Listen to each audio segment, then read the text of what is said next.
Assalamualaikum warahmatullahi wabarakatuh. Syukur alhamdulillah atas rahmat Allah Subhanahu wa ta'ala, kita berjumpa lagi di channel Surga Wanita. Semoga kita semua selalu dalam lindungan Allah Subhanahu wa ta'ala dan dalam keadaan sehat walafiat. Amin ya rabbal alamin. Sahabatku seiman yang dirahmati oleh Allah Subhanahu wa ta'ala, belajar kehidupan dari sosok Hindun binti Utbah. Sebaik-baiknya suri teladan bagi seluruh umat muslim adalah Rasulullah Shallallahu Alaihi Wasallam. Selain meneladani kisah Nabi, sebagai muslimah juga dianjurkan untuk meneladani para sahabiah. Tentu banyak sahabiah yang sudah tidak asing lagi di telinga muslimah saat ini, seperti Khadijah, Aisyah, Fatimah, dan masih banyak lagi. Nama sahabiah yang satu ini juga pasti sudah tidak asing lagi, yaitu Hindun binti Utbah. Ya, Hindun istri Abu Sufyan yang terkenal sebagai pemakan hati singa Allah, Hamzah bin Abdul Muthalib. Ia terkenal sebagai perempuan yang mulia, cerdas dan bijak di kalangan kaum Quraisy. Anaknya Muawiyah bin Abu Sufyan mendeskripsikan ibunya sebagai wanita yang sangat berbahaya di zaman jahiliyah, tetapi menjadi perempuan yang mulia dan baik setelah ia menjadi seorang muslimah. Hindun pun menjadi bukti bahwa hanya Allah yang bisa membolak-balikan hati manusia. Bagaimana bisa orang yang dulunya sangat benci kepada Islam kemudian berubah 180 derajat menjadi pembela Islam di garda terdepan. Hindun binti Utbah bin Rabi'ah bin Abdul Syams al-Absyamiyah al-Quraisyiyah, seorang perempuan Arab yang sangat terkenal baik sebelum periode Islam maupun setelahnya. Dia adalah ibunda Khalifah Bani Umayyah, Muawiyah bin Abu Sufyan. Sosoknya sangat pemberani, memiliki kepercayaan diri yang tinggi, tekadnya kuat, cerdas, dan memiliki kepribadian yang kuat. Hindun pernah menikah 2 kali. Yang pertama dengan Al-Faqih bin Al-Mughirah Al-Makhzumi, seorang pemuda Quraisy yang terpandang. Namun karena suaminya memiliki perangai tidak baik, Hindun bercerai dengannya. Dari pernikahan ini Hindun mendapat seorang putra bernama Aban. Setelah itu Hindun menikah dengan Abu Sufyan bin Harb dan dikaruniai 2 orang putra, yaitu Muawiyah dan Utbah.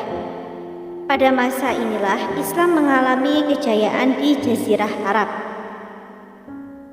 Namun sayangnya, Hindun dan suaminya tidak mau menerima kebenaran Islam dan menolak masuk Islam. Bahkan, dia bersama suaminya membuat makar jahat untuk menghancurkan Islam hingga ke akar-akarnya. Kisah Hindun puncaknya terjadi saat Perang Badar. Dalam peristiwa itu, pasukan Quraisy kalah telak. Allah Ta'ala memberi pertolongan kepada kaum muslimin dengan menurunkan para malaikat yang ikut bertempur untuk membantu mereka. Dalam perang ini, Utbah, Syaibah, dan Al-Walid bin Utbah yang merupakan ayah, paman, dan saudara kandungnya tewas di tangan Hamzah, paman Nabi Muhammad. Setelah kejadian itu, tak ada yang dipikirkan Hindun kecuali membalas dendam. Momen pembalasan dendam itu pun datang. Pasukan Quraisy sebanyak 3.000 orang dengan panglima tertinggi Abu Sufyan bin Harb bertolak ke Uhud. Seorang budak bernama Wahsy dipersiapkan khusus untuk membunuh Hamzah. Wahsy sangat ahli dalam melempar tombak. Sebagai imbalan, Wahsy akan dimerdekakan dari statusnya sebagai budak jika berhasil membunuh Hamzah. Selain itu, juga akan diberi perhiasan-perhiasan mahal. Ketika perang Uhud berkecamuk, perempuan-perempuan Quraisy di bawah pimpinan Hindun binti Utbah menyelinap di antara barisan tentara sambil menabuh rebana untuk membangkitkan semangat pasukan dan mengorbankan api perang. Mereka berteriak kepada segenap pasukan dengan puisi-puisi yang membakar hati. Di pihak kaum muslimin, Hamzah radhiyallahu an berapi-api di arena pertempuran. Sesaat kaum muslimin nampak menang.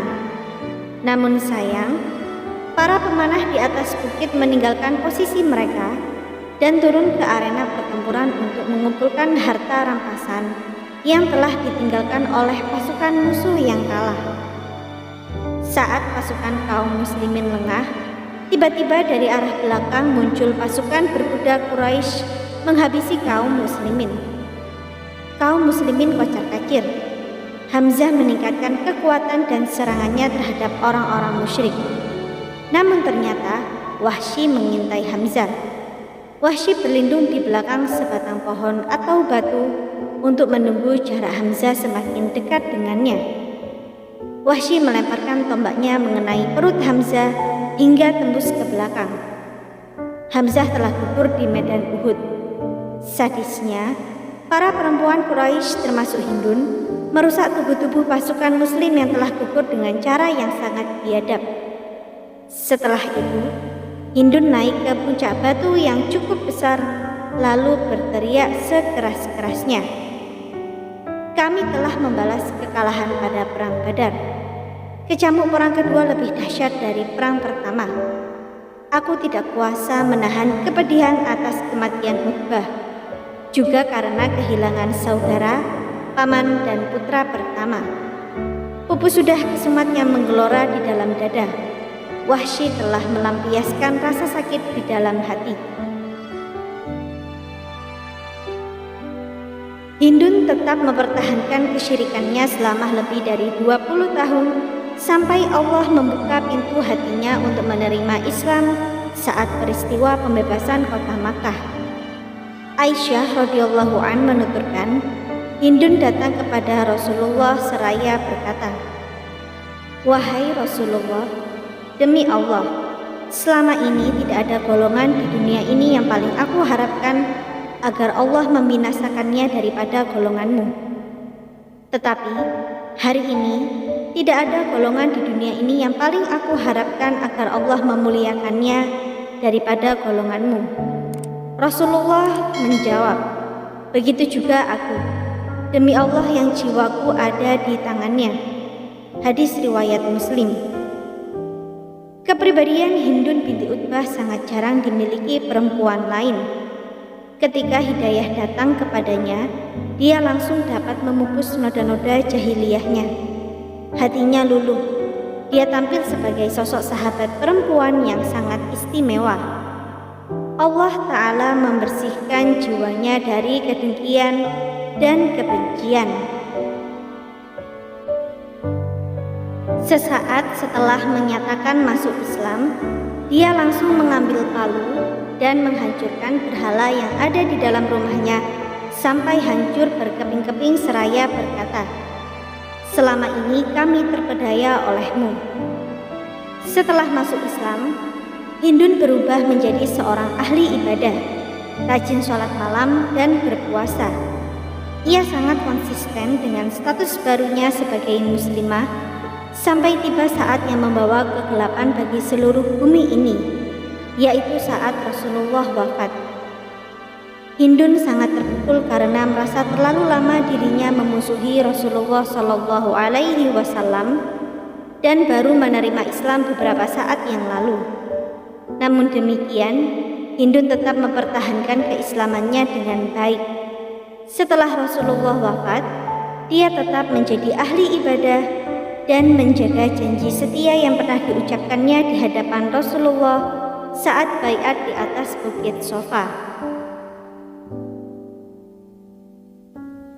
Semoga apa yang kami sampaikan kali ini bermanfaat bagi kita semua dan menjadi jariyah soleh. Jangan lupa untuk menekan tombol like dan subscribe, serta nyalakan lonceng notifikasinya agar Anda tidak ketinggalan video terbaru dari Surga Wanita. Sekian dan terima kasih banyak. Wassalamualaikum warahmatullahi wabarakatuh.